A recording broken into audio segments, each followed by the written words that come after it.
दिव्यमाल्याम्बरधरं दिव्यगन्धानुलेपनं सर्वाश्चर्यमयं देवम् अनन्तं विश्वतोमुखं दिवि सूर्यसहस्रस्य भवेद्युगपदुत्थिता यदि भाससदृशी सा स्यात् भासस्तस्य महात्मनः तत्रैकस्थं जगत्कृत्स्नं प्रविभक्तमनेकधा अपश्यद्देवदेवस्य शरीरे पाण्डवस्तदा ततः स विस्मयाविष्टः हृष्टरोमा धनञ्जयः प्रणम्य शिरसा देवं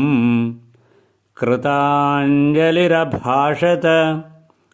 अर्जुन उवाच पश्यामि देवांस्तव देवदेहे सर्वांस्तथा भूतविशेषसङ्घान् ब्रह्माणमीशं कमलासनस्थं ऋषींश्च सर्वानुरगांश्च दिव्यान्।